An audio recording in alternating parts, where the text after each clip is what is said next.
imagine, like, nailing this totally complex physics derivation. Oh, yeah, you feel great about it. Right. Your math is flawless, the final answer is spot on, but then you get your score back and it is a massive 0.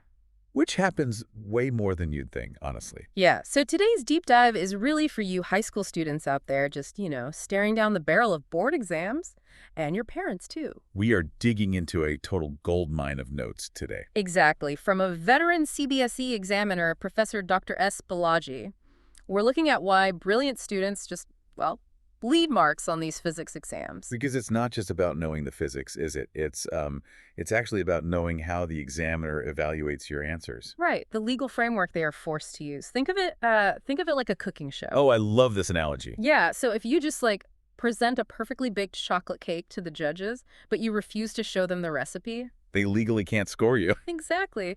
The cake basically doesn't exist on their rubric. And the CBSE board uses this incredibly strict step marking system, meaning, they have to see your recipe. So they literally need to see every single step. They do. It's a huge trap. Students constantly lose points because they skip writing down the initial starting formula, or they jump over intermediate steps like the mirror formula. Because they just do the math in their head to save time. Right. But even if the final calculation is 100% accurate, skipping the steps means the examiner has nowhere to award those specific step marks. No steps, no marks. Wow. Okay, but wait. What if you're halfway down the page, you realize you messed up, and you just quickly rewrite the correct math right next to it? You would think they'd grade the right one, but no.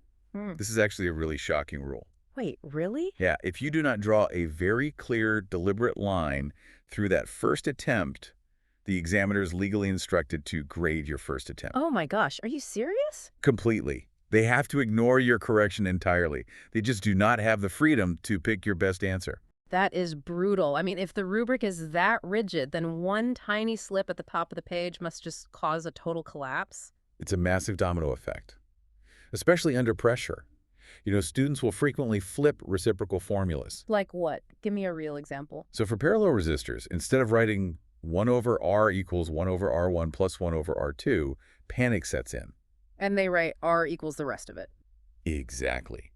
And because the fundamental starting logic is wrong, every single calculation that follows is just nullified. Because the examiner can't give you the benefit of the doubt. They can't. And when that tunnel vision sets in, visual communication breaks down too. Oh, right, like diagrams. I've seen students draw these beautifully perfect ray diagrams but get 0 marks because they forget to label anything. Yep, no labels means 0 marks. Or they drop their units, which is so common. Like just writing a random number or writing Newton when it should clearly be joules. Which is a huge deal to an examiner.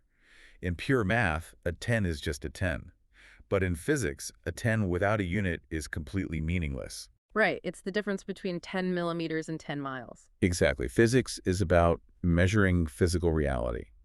And the same logic applies to sign conventions in ray optics. Oh man, memorizing those positive and negative signs is a nightmare. But that's the mistake.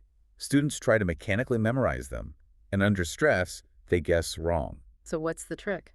If you actually understand the underlying mechanism, that distances measured in the direction of incident light are positive and those against it are negative, you don't have to guess. The logic just guides the math.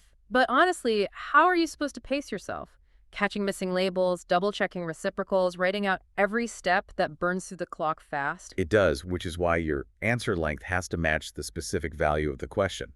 Writing half a page for a 1-mark question is throwing away precious time. So 1 mark equals 1 key idea. Basically. Right. But there's a flip side to that. If you get a 1-mark yes or no question, just writing the word yes only gets you half a mark. Exactly. You still need a 1-sentence justification to lock in that full point. It's really about understanding what the marking scheme demands at every level. Rather than just brain dumping everything you know onto the page. Exactly. But the good news is, every single lost mark we've talked about today is entirely fixable with practice and just a little awareness before test day. Which brings up a pretty wild thought to leave you listeners with. What if exam prep isn't really about testing your subject knowledge at all? That is a fascinating way to look at it. Right. What if it's actually testing your ability to communicate that knowledge clearly within a very rigid set of rules to a total stranger. You aren't just baking a cake, you're writing a flawless recipe for an auditor. Exactly. So keep practicing, focus on your process, and you are going to handle these exams just fine. Thanks for joining us today, and be sure to subscribe to the Deep Dive for more strategic insights like this. Catch you next time.